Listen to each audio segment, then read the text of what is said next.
తల్లి ఒడిలో సంస్కరింపబడాలా. తల్లి అంటే గీతామాత ఒడిలో, వేదమాత ఒడిలో, ఉపనిషత్తు మాత ఒడిలో సంస్కరింపబడితే వాడు పవిత్రుడవుతాడు. ఎట్లా అంటే ఒక పిల్లవాడు వీధిలో ఆడుకొని ఆడుకొని దుమ్ము దూసర పూసుకొని వస్తాడనుకో, ఇంటికి వచ్చినప్పుడు నాన్న దగ్గరికి పోతే తీసుకుంటాడా? పో అమ్మ దగ్గరికి పో అంటాడు. తెలియక వాడు నాన్న దగ్గర పోయాడనుకో ఆ దుమ్ము దూసరతో, అప్పుడు ఏమంటాడు? నాన్న పో అమ్మ దగ్గర పో అంటాడు. అప్పుడు అమ్మ ఏం చేస్తుంది? వానికి పట్టిన మాలిన్యం అంతా కడిగేసి వాడిని పవిత్రం చేసి మళ్ళీ వాడిని యథావిధిగా ఉంచితే అప్పుడు నాన్న దగ్గర తీసుకుంటాడు. అర్థమవుతుంది కదా.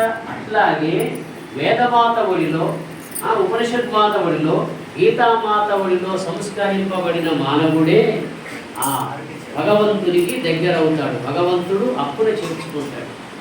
అర్థమైందా? మనకు దేవి నవరాత్రులు వచ్చి చెప్పే సందేశం ఇదే. ఓ మానవుడా, అవిద్య అనబడి అజ్ఞానం అనబడి మాలిన్యాన్నంతా పూసుకొని ఉన్నావురా. ఈ మాలిన్యం అంతా వేదమాత ద్వారా, ఉపనిషత్ మాత ద్వారా, గీతామాత ద్వారా కడుక్కొని పవిత్రుడవై ఆ పరమాత్మను చేరుకోనాయనని చెప్పే సందేశమే మనకు దేవి నవరాత్రులు చెబుతున్నాయి.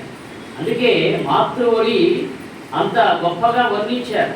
అందుకే రామతీర్థ, వివేకానంద మహాత్ములందరూ ఏమంటారు తెలుసా? ఆధ్యాత్మికంలో మాతృమూర్తులే ముందుండాలట.